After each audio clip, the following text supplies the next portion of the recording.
Dalam kehidupan bernegara, satu hal yang perlu terus kita pelihara adalah kualitas demokrasi. Di sini perlu dibedakan antara demokrasi prosedural dan demokrasi substantif.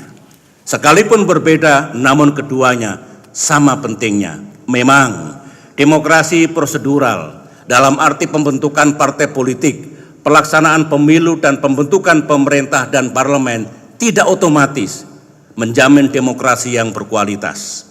Sementara itu, demokrasi yang berkualitas mempunyai banyak dimensi positif.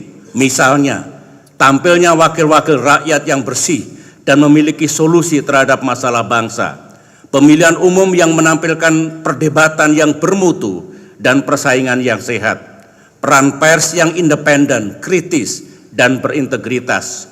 Surutnya praktek money politics dalam pelaksanaan pemilu. Kecerdasan dan kematangan rakyat dalam memilih wakil-wakil mereka. Tumbuhnya demokrasi di atas kearifan lokal yang sudah ratusan tahun mewarnai pertumbuhan rakyat kita. Dan terselesaikannya segala perselisihan dalam pemilu secara damai dan konstitusional. Inilah demokrasi yang tengah kita bangun dan matangkan. Indikasi terkuat dari demokrasi yang berkualitas adalah semakin tumbuhnya kepercayaan dan optimisme masyarakat terhadap sistem demokrasi dan terhadap para pemimpinnya.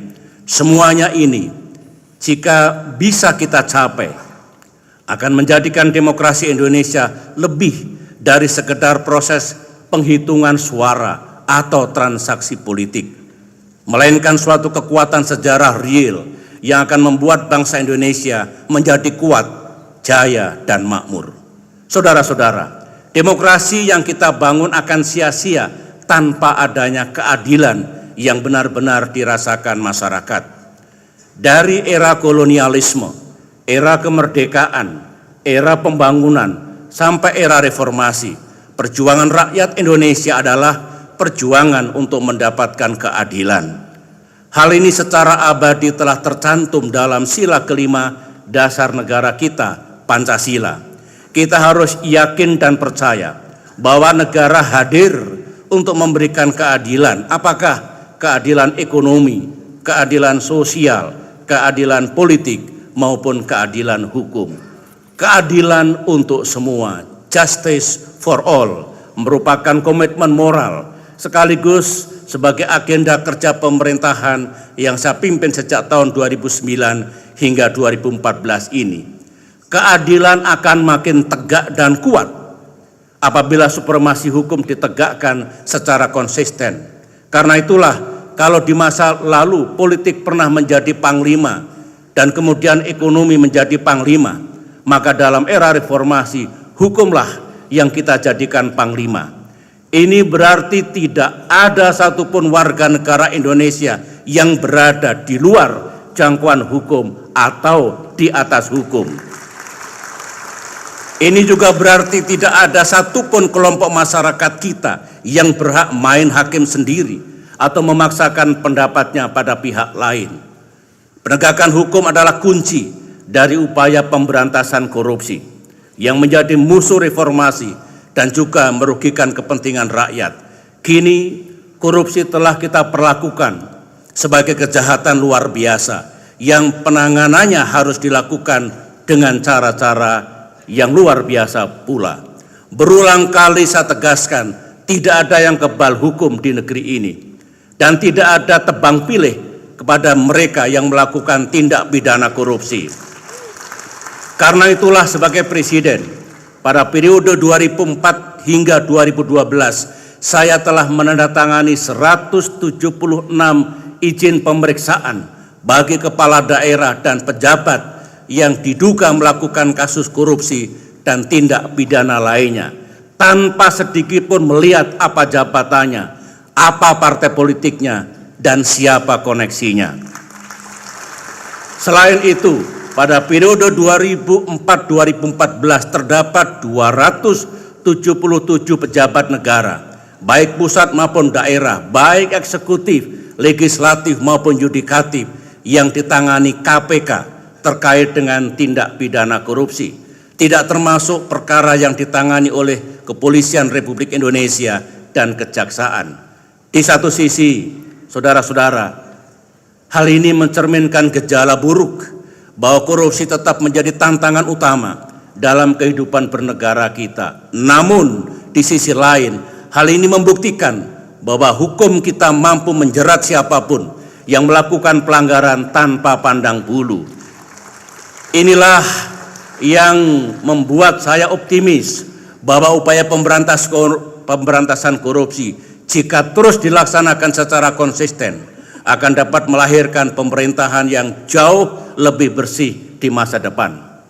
Karenanya, pemerintah terus mendukung dan memberikan ruang gerak yang luas bagi KPK untuk memberantas korupsi.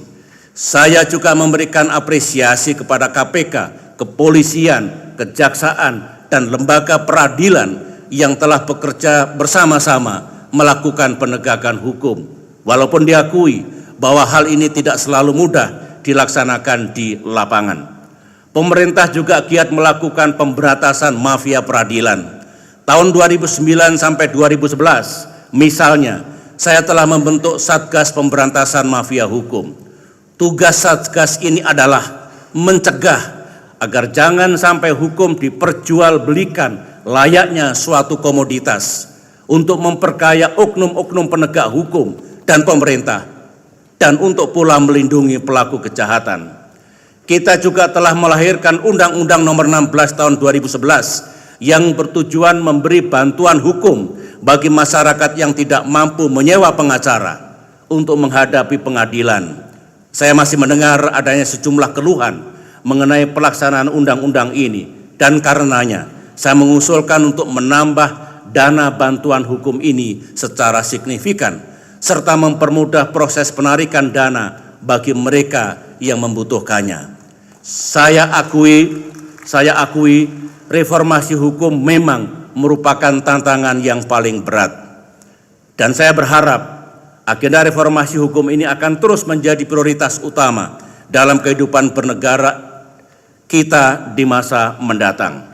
Tentu saja, keadilan bukan saja diukur dari segi hukum, namun juga dari kemampuan kita untuk mewujudkan pembangunan yang semakin adil dan merata.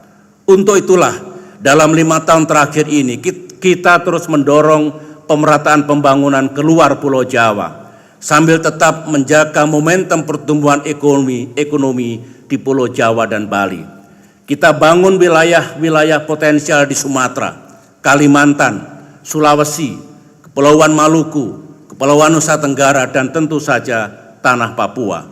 Inilah makna sesungguhnya dari pembangunan untuk semua, development for all. Dalam kerangka keadilan pula, sejak tahun 2004 hingga saat ini, pemerintah selalu memberi perhatian yang sungguh-sungguh kepada saudara kita di Aceh dan Papua. Kita bersyukur bahwa sejak perjanjian perdamaian tahun 2005, rakyat Aceh terus hidup damai dalam kerangka otonomi khusus dan dalam bingkai Negara Kesatuan Republik Indonesia. Demikian juga di Provinsi Papua dan Papua Barat. Kita terus mengisi otonomi khusus dengan percepatan pembangunan, rekonsiliasi politik, kebijakan afirmatif, dan peningkatan kesejahteraan berbasis sosial budaya.